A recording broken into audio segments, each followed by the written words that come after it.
In terms of this section and wanting to relate forces to motion, we're going to be talking about Newton's 3 laws. Now, a lot of other scientists did a lot of work before leading up to Newton. They're attributed to Newton, though, because he's the one that put it in an equation format that we've then built upon since then. You quite possibly have heard of these. The first law is technically called the law of inertia. An object at rest will remain at rest unless acted on by an outside force, or an object moving will continue moving in a straight line at a constant speed unless acted on by an outside force. So, to put that in fewer words, an object will have a constant velocity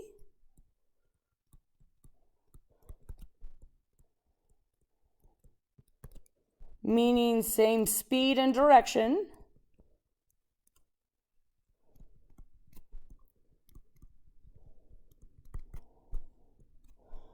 unless acted on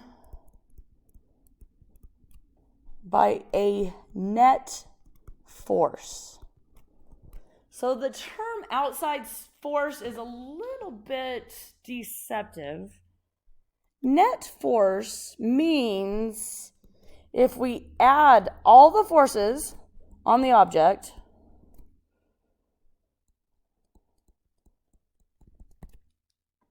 then we get what's called a net force. So ultimately, an object is going to have a constant velocity, same speed, same direction, unless the net force is not 0. So if we do have a net force that adds up to be 0, then the object will either stay at rest, that's a constant velocity of 0. It's kind of a weird way to put it because we don't technically or typically call that a velocity, but it technically would fall in that category. So either the object, if the net force is 0, the object will either stay at rest because it already was at rest, or if it was moving, it will continue moving with the same velocity.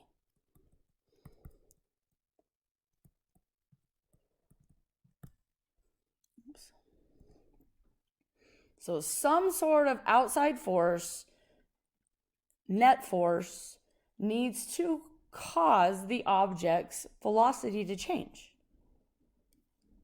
So for example, let's say this is a really smooth ice rink. So they've just gone through and smoothed the ice out. So it's perfectly smooth. Wow, I can't say that today. Meaning there's no friction. If I have an ice puck and I have given it a push to get it moving, so I'm just going to draw this velocity arrow. So I've already given it a push somehow. The ice puck is sliding now across the rink. In this case of a nice, perfectly beautiful ice rink with no friction, this puck will continue to move with the same velocity. Straight line, same speed the whole time. It will cover the same distance in the same amount of time. This is what Newton's first law is telling us. Granted, also, if all I did was set the puck down, I didn't get it moving, it would just sit there unless another force caused it to move. So one thing to keep in mind It's not that there are no forces at all, because there are. If I am looking at this puck at any given one moment in time, I know it's sitting on the ice, so there has to be a normal force. That ice is a surface. That normal force is upwards. That ice is pushing upwards on the puck. So there is the normal force. But the puck, of course, is also being pulled down by the force of gravity, or mg, as we mentioned in the previous video. So there are forces acting on this puck. It's not that there's not forces at all. What I can say is that the normal force upwards is balanced out by the force of gravity downwards from acting on the puck as well. If those forces balance out, the net force on the puck is 0. So essentially, we're saying the normal force upwards minus the mg downwards, accounting for directions, those are balancing out to add up to be 0, which I was just jumping the gun in the first place, saying that upward force is balancing out the downward force. So force is a vector. Everything we've looked at in terms of vectors, so position was a vector, or is a vector, velocity is a vector, acceleration is a vector. We have force now that is also a vector, meaning it has a magnitude and a direction. We will need to break into components, x and y components, if we want to add them together. This particular example is pretty easy because we only have the upwards and downward forces at the moment. So the law of inertia, an object's going to continue doing what it was doing unless there's a net force acting on it. So here, if the puck's already moving, we're on this smooth surface, that puck's going to continue moving until it runs into something. So if the wall was over here, as soon as the puck hit the wall, of course, there would be a force that would change its motion. So Newton's second law, if this puck hits the wall, so let me draw the puck at the moment it's hitting the wall, not only is there the upward normal force and downward force of gravity, there would be a force to the left from the wall. I'll just call that F sub wall. Now, if I add these forces together, they're not going to add up to be 0. Commonsensically, I know if this puck runs into the wall, it's going to hit the wall and probably bounce back a little bit. So the velocity of the puck gets changed from moving to the right, so a velocity initial hitting the wall to the right, and then when it bounces off, there will be a velocity final to the left. There is a change in velocity, which means there has to be an acceleration, right? Physics definition of an acceleration, some change in velocity in some period of time. Newton's second law tells us that the acceleration experienced by an object is directly related to the net force acting on the object and inversely related to the mass of the object. A common way of writing this is saying that the net force on an object is equal to the mass of the object times its acceleration. This is the fundamental equation we're going to use throughout this section to relate forces to their motion. If I have two objects, say a small object with small mass and a bigger object with a bigger mass, and I apply the same push to the right on these objects on a smooth surface still, they will not experience the same acceleration. That's what Newton's second law is telling us up here. If they are experiencing the same force, but have different masses, they will have different accelerations. The bigger the mass,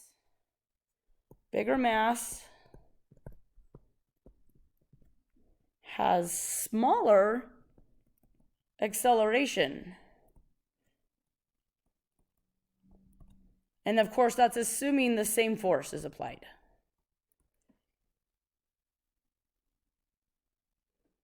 Now, granted, we can totally, and we will look at objects moving where there's more than just one force acting on the object in the direction of motion. And so those forces together will determine the overall acceleration. So this is what Newton's second law tells us, is that we have to add up all the forces on the object in that time period that we're analyzing. And those forces all together will help determine the acceleration the object experiences. Now, the general rule of adding vectors, we've done that in this last section. We added x components to x components to get an answer that's in x components. That is valid. The general process of adding vectors still holds true with forces. We can say that we're going to add up all the x components of forces. That's what F net x means. Adding those all up will equal the mass of the object times the acceleration of the object in the x direction specifically. Another way of writing it, we can say that the acceleration an object experiences specifically in the x direction is determined by all the x components of forces, and then it is inversely related to the mass of the object. Mass is a scalar. It's just a number similar to time. Time is just a set amount. It has no direction associated with it. Mass is a set amount for any given object. So we're just dividing by that scalar. Similarly, we will add all the y components of the forces, and that will equal the mass of our object times the acceleration in the y direction. Or another way of saying that is saying the acceleration our object experiences in the y direction is determined by all the y components of the forces added together, divided by the mass of the object. So understanding how to add vectors is still absolutely essential. Because force is a vector, the net force determines the acceleration, and that acceleration, of course, is a vector. So Newton's second law is the way we will relate forces to motion. We'll be doing examples, so don't get worried yet here, or hopefully you won't get worried at all. Newton's third law is the one that says for every action,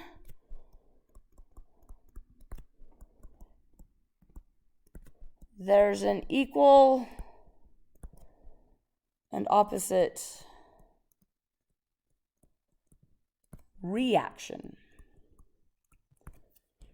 Meaning, if I go back to the example of having a box on the floor, I can say that the normal force, remember the normal force is a surface pushing perpendicularly on the object. On this box, I would draw that normal force. We're just going to abbreviate that as an N. So N meaning normal force. that would point straight upwards because that is perpendicular to the floor.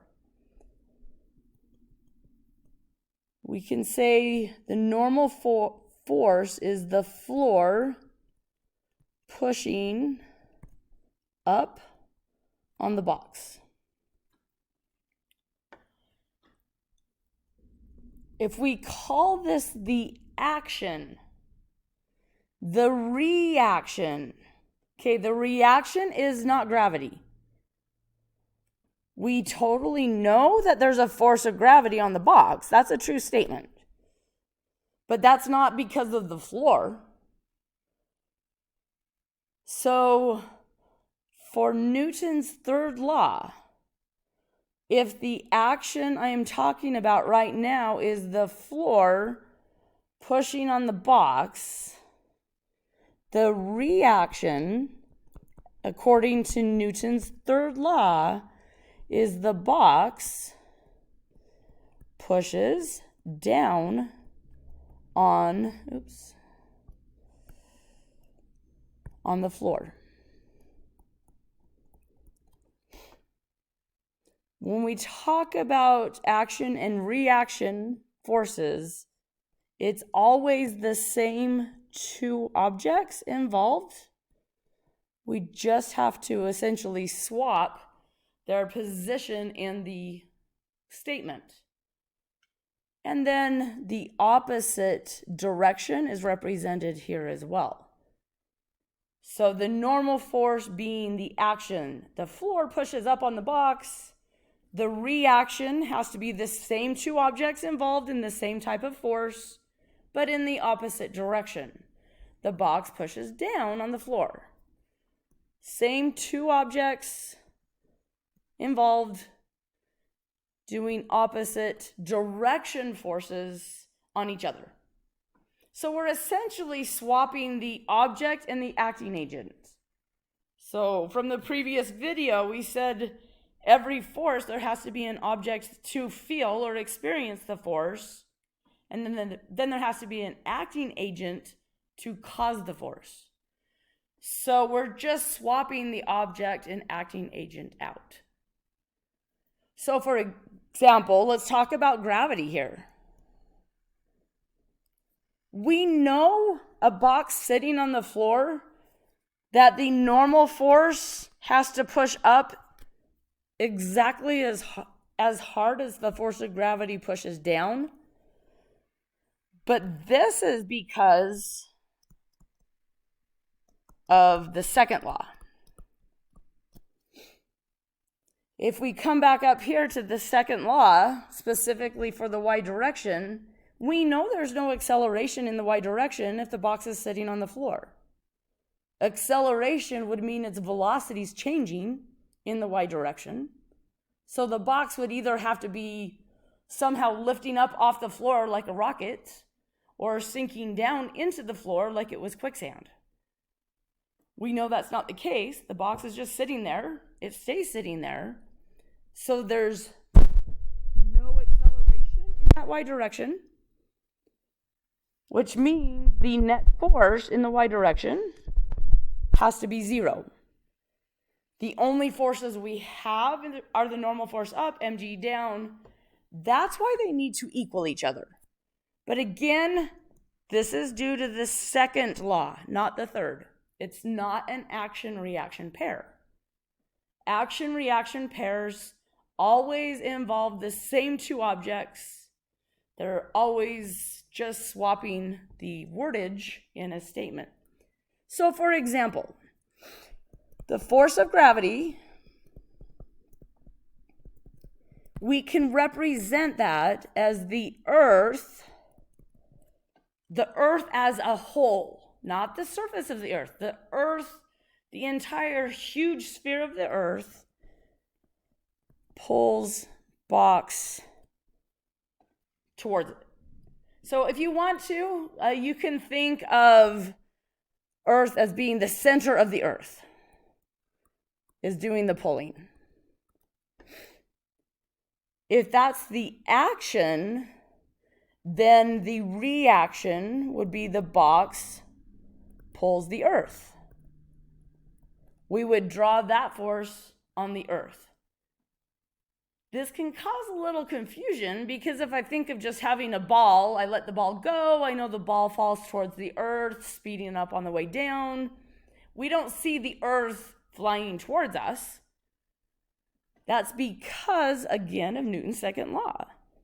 If we want to think about the acceleration an object experiences, it's going to relate to the force, but it's inversely related to the mass. So Newton's third law here is telling us that a ball would exert the same force on the earth that the earth exerts on it. But because the mass of the earth is so ridiculously huge,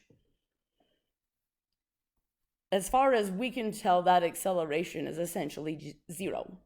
It's so incredibly tiny, it is not observable by us.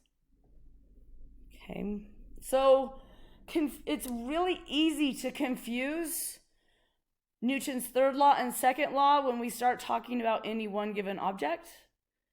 Keep in mind Newton's third law, we are talking about the interaction between an object and its acting agent. The one we would say is causing the force. So Newton's third law is just telling us about the interaction between these two. It is not telling us about the resulting motion of an object. To talk about the motion of an object, we need to come back to Newton's second law to reason that through.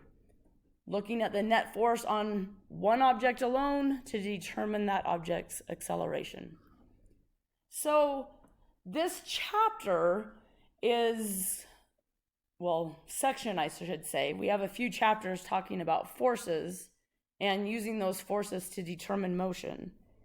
This section is all about relating forces to motion overall. It's going to take practice because the main set equation we have is net force equals ma.